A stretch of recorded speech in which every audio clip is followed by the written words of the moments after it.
Fujifilm has been doing a revolution with their medium format lineup. Not only the GFX lineup made medium format cameras affordable, but also shrank the size of medium format cameras to a great extent. And very recently, Fujifilm has once again amazed us by releasing the most affordable medium format camera, Fujifilm GFX 50S Mark II, in the market, with the same sleek and compact feel and also with some huge improvements. However, there are also some downsides for which many might decide to not go for it. And in this video, we're going to find out all the major features and downsides of this camera. So with that being said, let's jump in.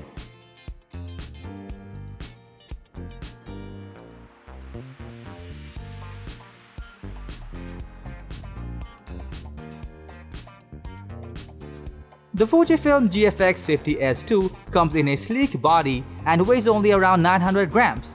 From the first look, this camera would remind you of the GFX 100S. However, it is a bit smaller than its predecessor, the 50S.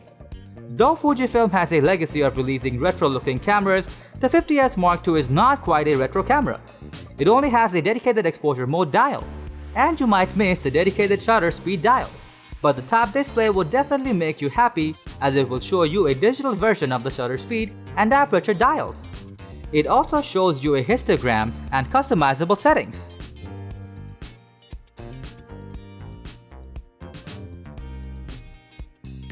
The Fujifilm GFX 50S Mark II features a 51 megapixel medium format sensor, which is about 1.7 times bigger than the full frame sensor.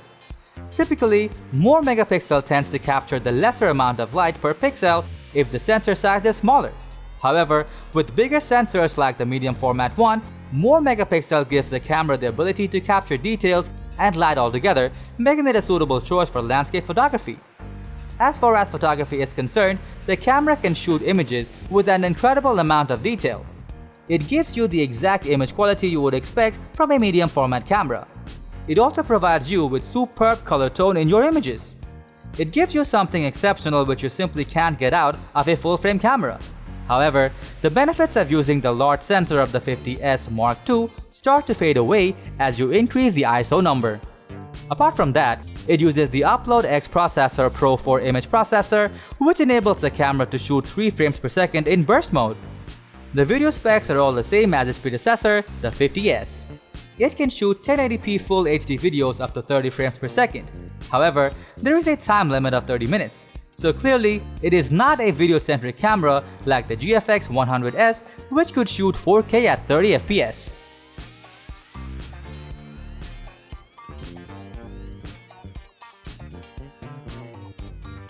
The autofocus seems to be a bit off on the downside for the Fujifilm GFX 50S Mark II. And it is because it uses a contrast detection technology which is not as good as the face detection autofocus we have seen in the Fujifilm GFX 100S. However, the bright side is the autofocus has been more improved than the previous 50 megapixel model, the Fujifilm GFX 50S, which also has contrast detection autofocus. It also has features for face and eye detection autofocus. Those features work well if your subject is directly looking at the camera. But if the subject moves or turns around the face, this camera often loses focus.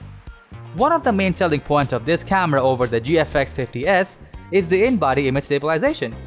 The previous version had no in-body stabilization and relied solely on lens-based stabilization. But with the GFX 50S Mark II, you will enjoy 5-axis sensor shift stabilization, which can do a great job of smoothing out your footage up to 6.5 stops. Moreover, the sleek and compact form factor is also suitable for roaming around and shooting handheld.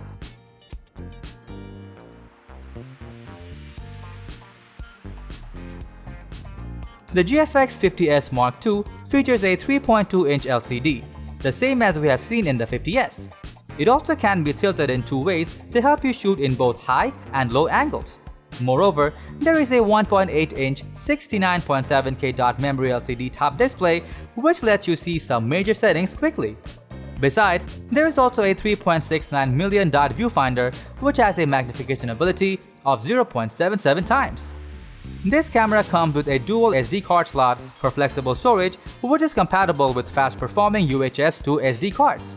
On top of that, this camera sports an NP-W235 battery, which is more powerful than the NP-T125 found on the previous version of this camera line. The improved battery allows you to shoot around 440 images per charge.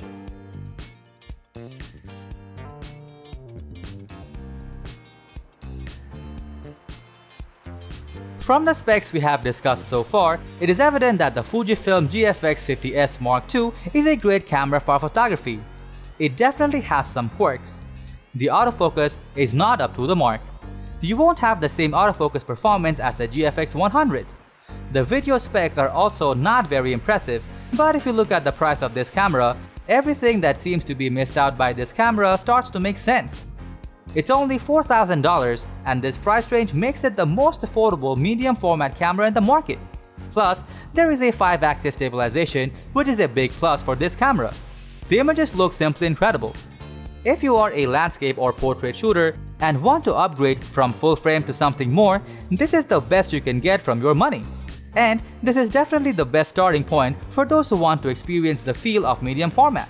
But still, we expect that Fujifilm will come up with more versions of the GFX50 lineup with more surprises. So what are your thoughts regarding the Fujifilm GFX50S Mark II? Let us know in the comment section.